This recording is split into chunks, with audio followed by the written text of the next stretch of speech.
തക്കാളി കൊണ്ട് എരിശ്ശേരി ഉണ്ടാക്കിയിട്ടുണ്ടോ? നല്ല ടേസ്റ്റ് ആണേ. എൻ്റെ ഹസ്ബൻഡിന് എരിശ്ശേരികളോടാണ് ഇഷ്ടം. എനിക്കാണെങ്കിൽ പുളിയുള്ള കറികളോടും. അങ്ങനെ ഒരു ദിവസം ഉണ്ടാക്കി തുടങ്ങിയതാണ് തക്കാളി എരിശ്ശേരി. അതും യൂട്യൂബ് ഒക്കെ വരുന്നതിന് മുന്നേ. നമസ്തേ, ഞാൻ ധന്യ.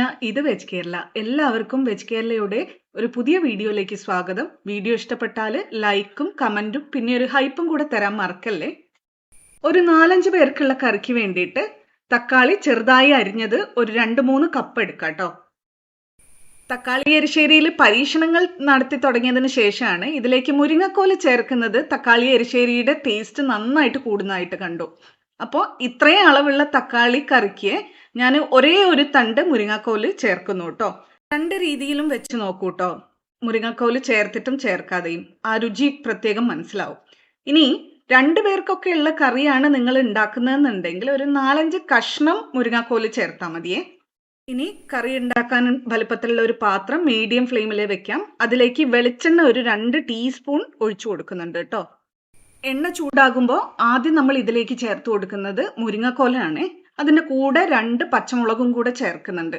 എന്തുകൊണ്ടാണ് മുരിങ്ങക്കോല് ആദ്യം എന്ന് വെച്ചാൽ തക്കാളി ചേർത്തിട്ട് മുരിങ്ങക്കോല് ചേർത്താൽ അതിൽ എണ്ണയുടെ ആ ടച്ച് കിട്ടില്ല.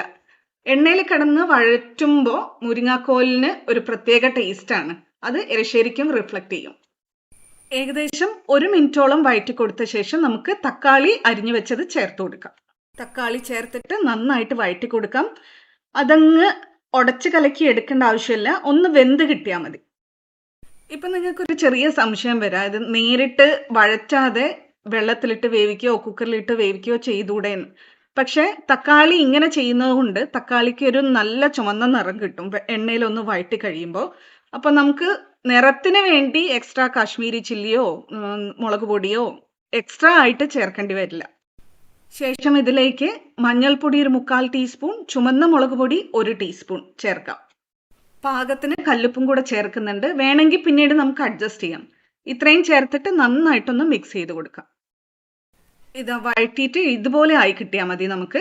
ഇനി നമുക്ക് എത്ര കൺസിസ്റ്റൻസി വേണോ അതിനനുസരിച്ചുള്ള ചൂടുവെള്ളം ചേർത്ത് കൊടുക്കാം. നോർമലി എരിശ്ശേരി എന്ന് പറഞ്ഞു കഴിഞ്ഞാൽ ഒരു കുറച്ച് തിക്ക് കൺസിസ്റ്റൻസിയിലാണല്ലോ, കുറുകിയിട്ടാണല്ലോ ഉണ്ടാവുക. പക്ഷെ ഈ ഒരു എരിശ്ശേരി കുറച്ച് തിക്കായിട്ട് ഉണ്ടാക്കിയാലും കുറച്ചൊന്ന് ലൂസായിട്ട് ഉണ്ടാക്കിയാലും ടേസ്റ്റാണ് കേട്ടോ. ചൂടുവെള്ളം ഒഴിച്ച് ഒന്ന് മിക്സ് ചെയ്ത് കൊടുത്തതിന് ശേഷം അടച്ചു വെച്ച് 1 മുതൽ 1.5 മിനിറ്റ് വരെ നമുക്കൊന്ന് തിളപ്പിച്ചെടുക്കാം. അപ്പോഴേക്കും നമുക്ക് ഇതിലേക്ക് വേണ്ട അരപ്പ് തയ്യാറാക്കാം.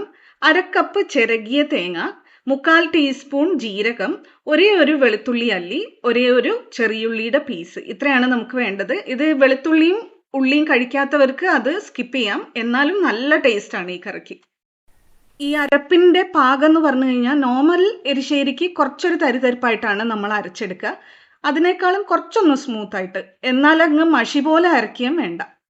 അപ്പോഴേക്കും നമ്മുടെ തക്കാളി എരിശ്ശേരി പകുതി റെഡി ആയിട്ടുണ്ട്. കണ്ടില്ലേ അതിൻ്റെ നിറം? നമ്മൾ നേരിട്ടത് കുക്കറിലോ വെള്ളത്തിലിട്ടോ വേവിച്ച് കഴിഞ്ഞാൽ ഇത്രയും നിറം കിട്ടില്ല കേട്ടോ. ഇനി ഇതിലേക്ക് നമ്മൾ അരച്ചു വെച്ച തേങ്ങ അരപ്പ് ചേർത്തിട്ട് നന്നായിട്ടൊന്ന് ഇളക്കി കൊടുക്കാം. നന്നായിട്ട് ഇളക്കി കൊടുത്തു കഴിഞ്ഞാൽ അതൊന്ന് മീഡിയം ഫ്ലെയിമിൽ ഒരു തിള വരാൻ വേണ്ടി വെയിറ്റ് ചെയ്യാം. അടിയിൽ നിന്ന് കുറച്ച് ബബിൾസ് വന്ന് കിട്ടിയാൽ മതി, അല്ലാണ്ട് വെട്ടിത്തിളപ്പിക്കേണ്ട ആവശ്യമില്ല കേട്ടോ. എന്നിട്ട് നമുക്ക് അടുപ്പത്തുനിന്ന് ഇറക്കി വെക്കാം. ഇനി നമുക്കിതിലേക്ക് താളിച്ചൊഴിക്കാം. അതിനുവേണ്ടി ഒരു പാൻ മീഡിയം ഫ്ലെയിമിൽ വെച്ചിട്ടുണ്ട്. അതിലേക്ക് വെളിച്ചെണ്ണ ഒരു 2 ടേബിൾ സ്പൂൺ ഒഴിച്ചു കൊടുത്തിട്ടുണ്ട്. എണ്ണ ചൂടാകുമ്പോൾ അതിലേക്ക് കടുക് 1.5 ടീസ്പൂൺ, ഉലുവ 1/2 ടീസ്പൂൺ, ഇത് രണ്ടും ചേർത്ത് കൊടുക്കാം.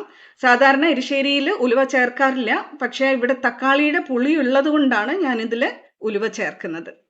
ഉലുവയും കടുകും ഒന്ന് പൊട്ടി വരുമ്പോൾ ഇതിലേക്ക് 4-5 ചെറിയുള്ളി വട്ടത്തിൽ അരിഞ്ഞത് ചേർത്ത് കൊടുക്കാം.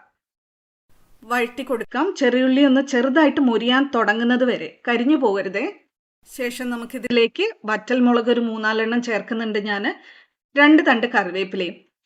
അതിലെ കറിവേപ്പിലയും ഒന്ന് ക്രിസ്പായിട്ട് കിട്ടുന്നത് വരെ ഒന്ന് ചെറുതായിട്ട് വഴറ്റി കൊടുക്കാം. എന്നിട്ട് നമുക്ക് ഈ തീ അങ്ങ് ഓഫാക്കാം. തീ ഓഫാക്കിയ ശേഷം മാത്രം ഇതിലേക്ക് ഒരു 1/2 ടീസ്പൂൺ മുളക് പൊടി ചേർത്ത് കൊടുക്കാം. ഇത് നല്ലൊരു മണവും രുചിയും തരും കറിക്ക്. എന്നിട്ട് നമുക്ക് താളിപ്പ് നേരെ കറിയിലേക്ക് ചേർത്ത് കൊടുക്കാം. ഒന്ന് ഇളക്കി കഴിഞ്ഞാൽ നമ്മുടെ തക്കാളി എരിശ്ശേരി റെഡിയാണ്. ഇവിടെ ഒരു കാര്യം പറയാനുള്ളത്, താളിപ്പ് ചെയ്തെടുക്കുമ്പോൾ 1-2 ടേബിൾ സ്പൂൺ ചിരകിയ തേങ്ങയും കൂടി ചേർക്കാം ട്ടോ. നോർമലി എരിശ്ശേരിയിൽ എല്ലാവരും ചെയ്യുന്നതാണ്. പക്ഷെ ഇവിടെ ഞാൻ ചെയ്തിട്ടില്ല കേട്ടോ. ചോറിൻ്റെ കൂടെ ഇതും ഒരു പപ്പടവും മാത്രം മതി. കുശാലാണ്. അപ്പോൾ എല്ലാവരും ഇത് ചെയ്ത് നോക്കിയിട്ട് ഫീഡ്ബാക്ക് കമൻറ്റിൽ തരൂ കേട്ടോ. ഇനി നിങ്ങൾ ഓൾറെഡി ചെയ്യുന്നതാണെങ്കിൽ അതും കൂടെ പറയണേ. Thank you for watching. Dhanya from veg Kerala.